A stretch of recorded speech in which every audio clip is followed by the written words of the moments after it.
Salutations, Utopians. Hope all is well in your world. Got some amazing news today. Not just for collegiate hoops, not just for women's hoops, not just for the WNBA, not just for Nike. Paige Beucker of the UCONN Huskies just announced she will be getting a signature shoe per Nike. First of its kind for a collegiate player athlete of any sport, of any kind. This news was broken, for me at least, by Woman Hoop Network. Check them out on Twitter X. I go by Global, GL, the number 8, BAL_sports, if you want to find me. Just want to list off some of her accolades to get an idea of just how decorated this individual is. Kind of up there with the Candace Parkers if you want to talk about women athletes, but just in general, as collegiate period, one of the most illustrious careers ever written. AP Player of the Year in 2021, Naismith College Player of the Year, USBWA National Player of the Year, John Wooden Award 2021, two-time unanimous first team in 21 and 24. Two first-team All-Americans, two first-team All-American USBWA, AP and then USBWA, two-time coaches All-American, this is in 21-24, Nancy Lieberman Award 21, USBWA National Co-Freshman of the Year, WNBA Co-Freshman of the Year, this is all 21, two-time Big East Player of the Year, that's 21 and 24, the epic Big East, two-time first-team All-Big East Freshman of the Year, 21. Two-time Big East Tournament MOP. Most of the two times are going to be 21 and 24. Do have some 2020 recognition as well, though. Gatorade National Player of the Year, 2020. Morgan Wooten Player of the Year. Wooten. And then Naismith Prep Player of the Year. McDonald's All-American. Minnesota Miss Basketball 2020, U.S. Basketball Female Athlete of the Year, and FIBA Under-19 World Cup MVP in 2019. Whew. Okay.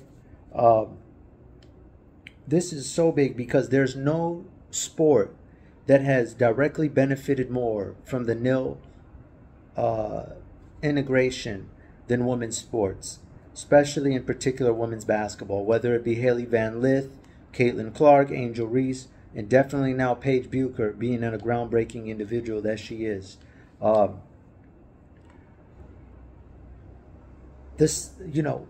reason I'm about to say something, and this is not a prisoner of the moment, this is an observation I've been realizing over time. First and foremost, watching the Olympics, there's this thing going on right now with attendance, and the fans are saying, you need Caitlin to fill up the seats.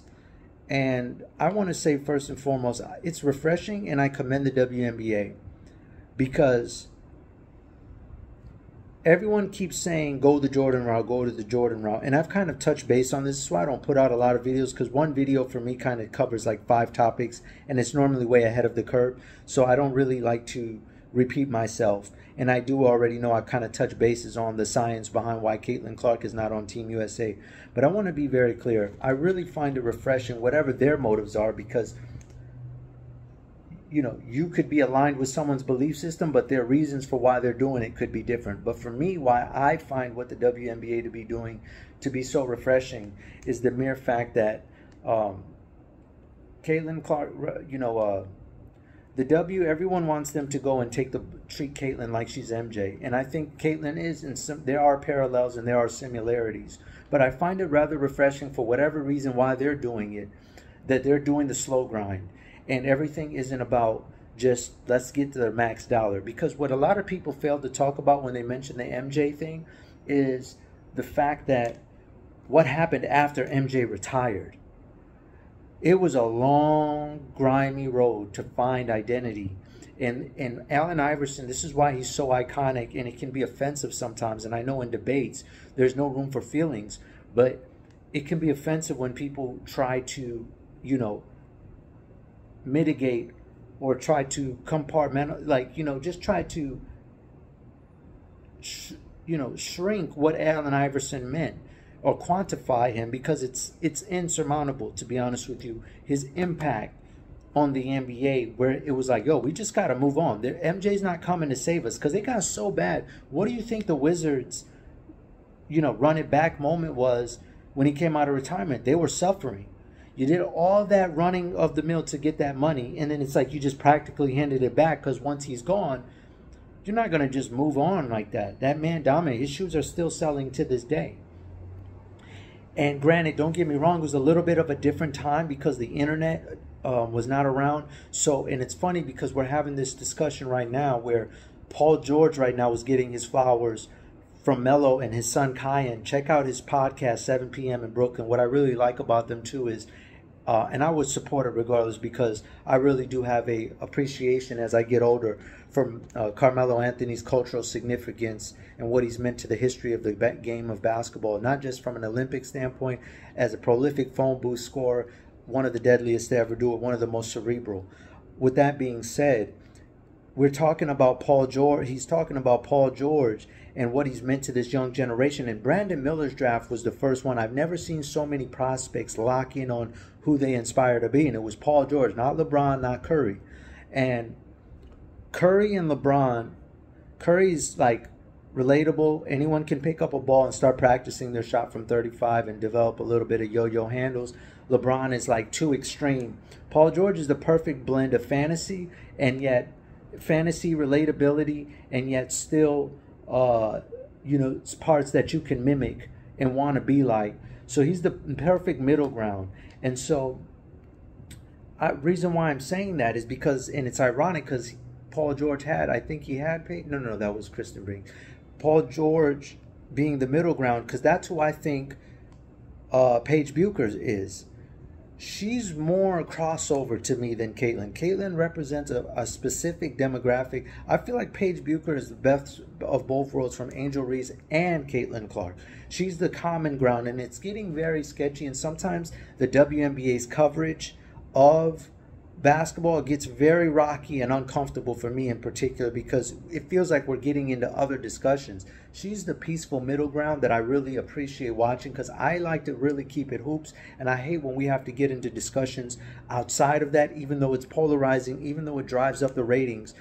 I just have an appreciation for someone who can just kind of like, when it can just be about hoops. I'm one of those people. I don't care for the extra stuff, the political stuff, the racial stuff, all that. I know it drives up sales, but it really, for some of us, we really, like Phil Jackson said, we just want to enjoy hoops. And that's what we're able to do when it's, and that's kind of, it gets kind of difficult sometimes in the W when you listen to people's take and you start questioning the underlying reasons for why people feel their way. Is there a science behind it? It's like politics. Do you have a reason for why you vote the way you do? A policy? Or are you just going off of feelings and emotions and what you see on media? And so when I'm watching this whole thing unravel, Paige has a very uncanny ability, because unfortunately, fortunately in the MW, where it differentiates from the NBA, and you're seeing this a lot in Olympic basketball, where it's opposite in men's Olympic basketball, where athleticism is a metrics that can't be quantified. It just impacts in so many different ways, and it makes up in areas that that some players are like. There can be someone more skilled, but someone more athletic can trump somebody who's a little less gifted physically, and sometimes the brains over the bronze method can be applicable too. But in the W, everyone's skill set is relatively similar. So when you look at it, what's the next metrics that you have to go by in order to judge a superstar? What's the off court? Someone like Haley Van Lith, who was one of the most researched athletes, student athletes, during the Final Four March Madness tournament run. You got someone like Paige Beucker, though, and I watch her TikToks, I see her videos, and I'm like, this person is a star. She can have a good time with anyone. She can go anywhere. The only chief concern I have with Paige is those 3 surgeries. But she plays point guard. She can score from everywhere. I feel like with this Nike deal, it's going to either be a Melo LeBron thing or a Melo Curry thing. What first hinted the Curry thing? Well, let me clarify. Melo was always him out of high school. LeBron was anointed, but Melo was very much anointed too from high school. It was just a different kind of anointing. LeBron is at the very, very top of the mountain, isolated. Melo is in an elite company, okay? And most people will not even get to that elite company. the air is very thin regardless, but it's just splitting hairs, but those splitting hairs are very significant. And so, but Melo kind of always got the B side treatment, you know, the B plus, almost A minus, or you can call him A minus to A plus, and LeBron. Let's just say A plus to show the most respect, because the accolades are outrageous, the records are crazy. So yeah, Paige on the other, but if you want to go LeBron and Curry, then you start rings, revolutionized away from basketball, changing the game, impacting it in a manner in which it was like among the likes of AI, who had cultural significance, Bill Russell, Magic, Michael, these guys that Dr. J, who impacted 2 leagues. And so Paige, in that sense, if because the ankles and stuff, the lower extremities to the legs, knees injuries, that's the only thing that concerns me. Is it a Penny Steph situation where Penny was actually more skilled than Michael, but Michael was so dominant where he was dominant that it's physicality, aggression, etc., that it just kind of put him over the rest of his peers. And that's kind of what the question is right now for Paige. I think she's physically more gifted than Caitlin. I think she has more off-court appeal. I think she's, more importantly, entering also the league at the proper time. The league has been around for 25 years. The next 3 years with Juju Watkins, the other Watkins from South Carolina, you got Paige now coming in there, and then Paige most notably. It's going to, and then you got the W's just now starting to get state-of-the-art facilities. I'm sure they're going to start moving the from when the draft happens to when the season begins, because right now it's only a month. These minute details that all add up: more dollars, more revenue, more team expansion. I think Toronto and Golden State are now going to be added in the next 4 years or 2 years. It should be 2 more teams, and then there will be even another 2 down the line. Vancouver's been discussed. Possibly bringing back the Detroit Shock. So she'll be walking in, Paige will be walking in at a very more opportune time. Caitlin is kind of setting the landscape. The only thing is money talks, and right now Caitlin makes $28 million from Nike. So yes, she's got her own signature shoe, Nike GT Hustle 3, by the way. But you know, Caitlin, 28 mil is 28 mil, and no one's going nowhere. No one has reached anything close to that. And so then, you know, where it gets interesting is the programs. I want to really, and maybe it's not the smoothest of transitions, but it's better than forgetting at all. Programs have very much significance, because in this metaphor, Zach Edey of Purdue was the Caitlin Clark of college basketball. I think he led in 28 categories since the merger. And so he played all but 3 minutes in the NCAA tournament. Like, he had all types of, like, he led in almost every category ever recorded in the history of the NCAA. And yet Donovan Clingan, who's more one-dimensional, low-post defender, more like a Kwame Brown. A lot of people want to knock Kwame Brown. Kwame Brown was a phenomenal low-post defender. It was when they tried to turn him into like KG, primetime ticket, big ticket KG, the expectations is what screwed him. But he was an elite low-post defender, physical, big-body presence, and if he was allowed to have been just that, it would have been fine. That's the irony about Kwame. And Donovan Clingan has a similar type of game. People were trying to, in the draft, catapult him. Oh, he's got a jump shot to raise his stock. And I was like, man, you guys are going to make him go from what he is to being a bust, because you keep putting these false narratives of what he does on the court. Oh, his jump shot was great in the tryout with no hand in his face. Like, okay, cool.